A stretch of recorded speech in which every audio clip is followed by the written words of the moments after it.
So many people are leaving Canada and they're heading to places like this. They're heading to places like Panama. They're heading to places like Mexico, Portugal. People are leaving not just Canada, but places like the United States because the cost of living has absolutely skyrocketed over the past couple of years. And you know, in a lot of cases, these people are very smart. If you're gonna go live on a fixed income, you don't wanna live in a country where everything is going up in price by a lot and your income is already low and not enough to live on to begin with. I mean, think about it. If you live here in Panama or in Mexico, your income can go that much further and you can get rid of your assets.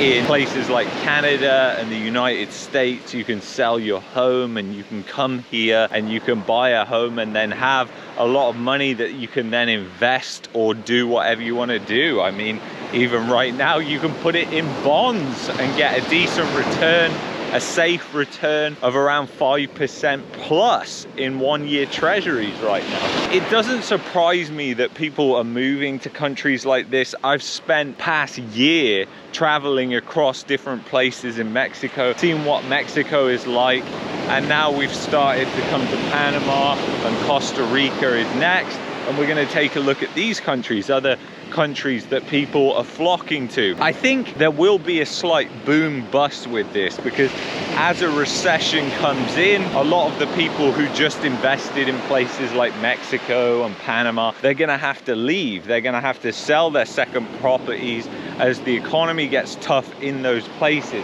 But you know what? It's kind of funny because Panama is more safe in terms of the real estate market.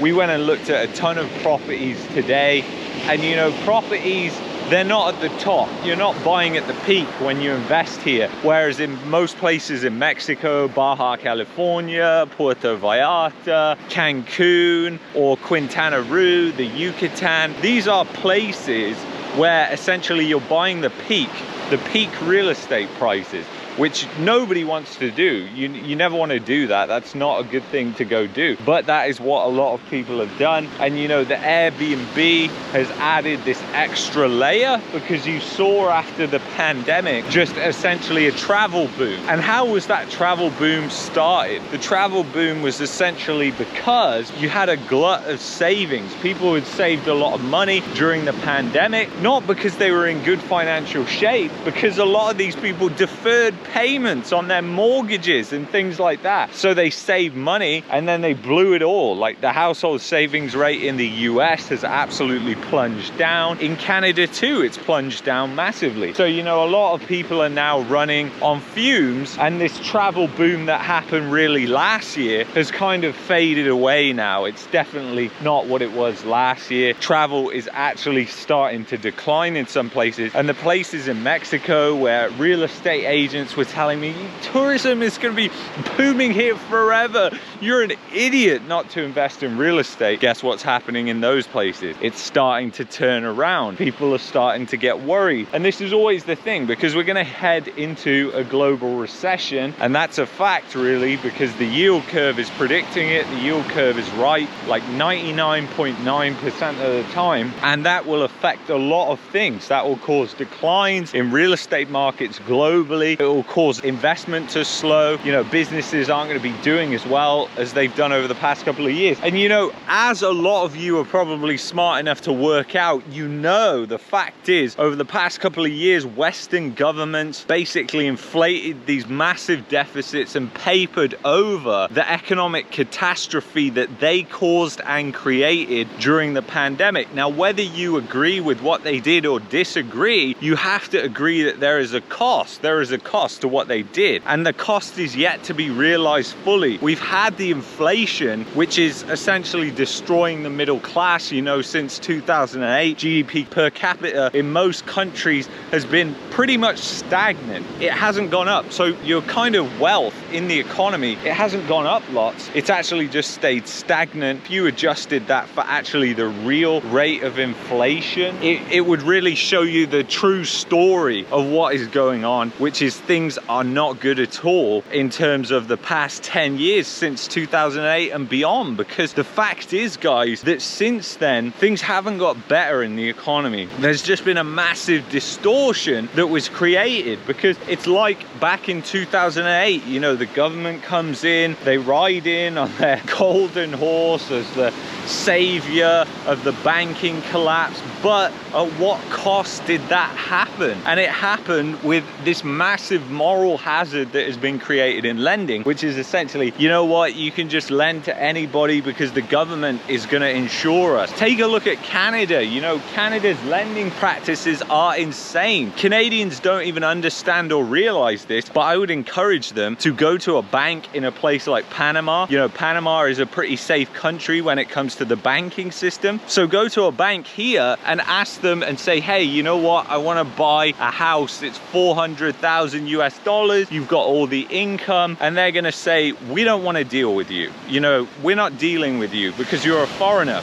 In Canada, they're like, hey, you know what, especially if you're putting less money down, we want to deal with you because then the government's insuring the mortgage. We'll even give you a lower rate. That is how insane things are in Canada. Even with the foreign buyer ban that has happened, there's lots of loopholes to that. Not just foreigners buying real estate. I'm just trying to illustrate to you how ridiculous the lending standards really are in Canada. And this is what a lot of people can't understand. You know, a lot of people think Canada is a safe place. Canada has really safe banks, and it's just a safe place when it comes to storing your money. Complete facade. It's been a complete facade created by same moral hazard. I've never seen lending standards as loose as in Canada, and a lot of people would say, but Luke, there's all these, you know, you've got to qualify and you've got to do a stress test and all this crap. The banks are ready to write loans to anybody. Who's going to pay for all this, right? It's going to be the taxpayer in Canada, and they're going to pay through inflation, most likely. As we've seen over the past couple of years, that's the way it's going to go down. I totally understand why people are moving here, and that's why we're looking at moving as well. But you know, unlike most people,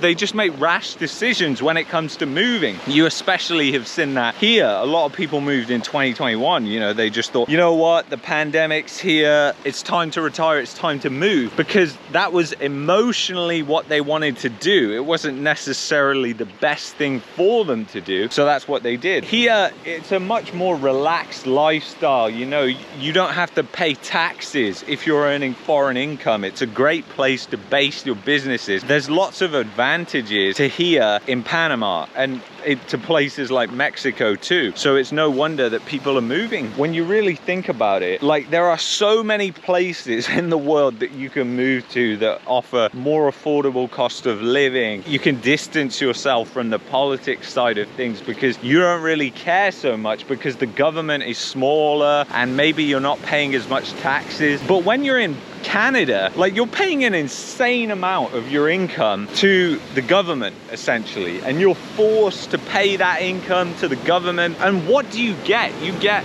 shit services. The healthcare services are so bad, guys. It's frustrating. It's next level frustrating. So for example, you know, I live in Alberta, which is, in my opinion, one of the best provinces to live right now in Canada. However, I would not move there right now because cost of living is increasing massively. Alberta, I think, one of the best places to live in Canada, but the healthcare system, it is destroyed. It's absolutely awful. So I'll tell you a personal story. It was about a week ago, 2 weeks ago. We were in Calgary, big city. You would expect to get good healthcare there. Essentially what happened, I was cutting down a tree. It hit me on the head. I was bleeding a lot. You know, we didn't know what to do. I just thought I'd scratched it. It didn't really hurt that much, but you never know with head injuries. You want to get it checked out. So we called the non-emergency number. The lady said, go to the South Calgary. It's not an emergency room, but it's basically like urgent care center is what they call it. So we go there. There's nothing urgent about the care there at all. And my girlfriend's been there multiple times. We've been there multiple times as well. It's right by us. It just so happened that the lady on the phone said, this is the one with the lowest wait times if you go to this place. So we go there, you know, we're waiting an hour in this line. There's like 7 people in front of us and we haven't even seen the triage nurse. We haven't even been through triage yet. And I'm just like, you know what? It's not bleeding anymore. And I caught, what we did, we left. We were actually gonna drive to one of the smaller towns in Alberta. And this is the thing, you do not want to live in the big cities in Canada. Honest to God, they are the worst places to live. We wouldn't live in Calgary. It's just there's no rentals in the smaller towns.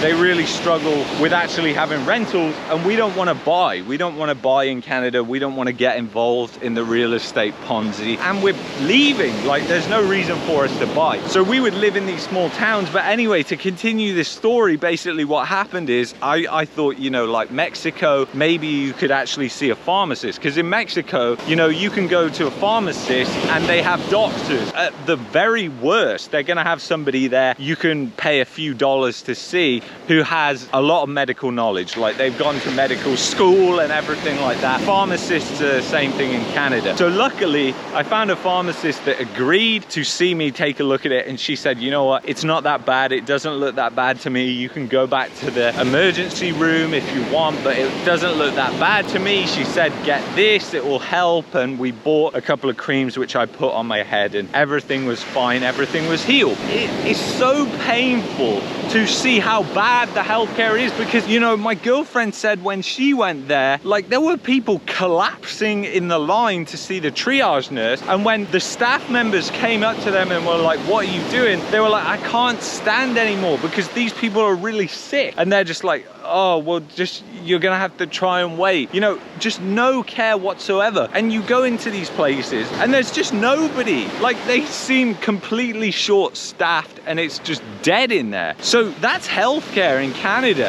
And you know, if I could have paid $60, $70 to see a doctor and I would have actually got care, of course I would have paid that. That's what I would have done. And it's not because I'm rich or anything like that. It's just because you want to receive timely care. Just think about it, guys. When it comes to getting diagnosis of different things, you're going to be waiting a long time in Canada, and there's no alternative. In most cases, you can't even go private and get these different services because the government runs a monopoly on them. So you're totally screwed. Now in Mexico, there's a public healthcare system that competes with a private healthcare system. That means that healthcare has to stay affordable because it's competing with the public system. And the same thing is true of Panama too. So, you know, the healthcare system is much better here.